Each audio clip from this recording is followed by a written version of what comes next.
Monsieur, vous êtes ici pour concourir à l'examen d'entrée à la prestigieuse École des sciences politiques de Paris. Vous vous apprêtez à passer dans quelques instants l'épreuve ultime de ce concours. L'épreuve la plus célèbre. La plus intransigeante. L'entretien oral qui vous permettra peut-être d'intégrer le cercle privilégié. La crème de la crème. De l'élite intellectuelle française. Monsieur, vous avez exactement 10 minutes pour nous parler de l'amour.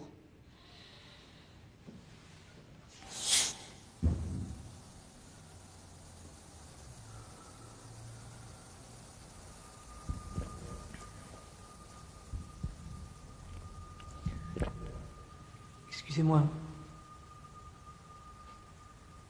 Je pensais qu'il s'agissait d'un test de géopolitique. Le temps passe, monsieur.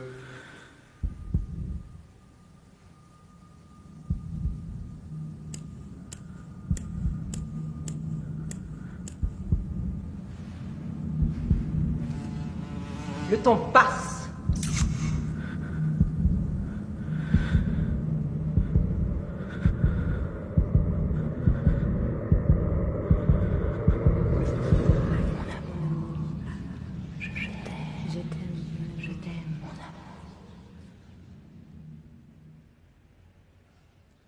Et là où l'homme, dans la souffrance, perd la parole, un Dieu m'a donné de dire ce que j'endure. C'est ainsi que Pétrarque nous parle de l'amour. Lui qui fut réduit à traîner toute sa vie, comme une chaîne, comme un boulet au pied, un désir amoureux insatisfait et à exhaler ses soupirs dans les forêts solitaires. L'amour est à l'ordinaire le thème principal de toute œuvre dramatique, tragique et poétique. Il est le but dernier de chaque aspiration humaine. Sacrifie la vie, la santé, la richesse, le rang et le bonheur. Il se joue des humains, qu'il chasse, qu'il aveugle, qu'il enflamme. C'est un démon hostile qui s'efforce de tout mettre à l'envers, de tout renverser, de tout détruire.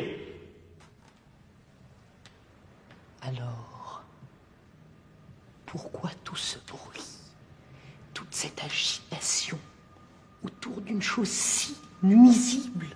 Parce que amour reste le Dieu premier qui assure non seulement la continuité des espèces, mais également la cohésion interne du cosmos. Il est la pulsion fondamentale de l'être qui pousse toute existence à se réaliser. Il tend à surmonter, à assimiler des forces différentes, à les intégrer dans une même unité. L'amour est la recherche d'un centre unificateur, mais qui permet à l'humain de réaliser la synthèse dynamique de ses virtualités. Deux êtres qui s'aiment, se donnent et s'abandonnent, se retrouvent l'un dans l'autre, mais élevés à un degré d'être supérieur.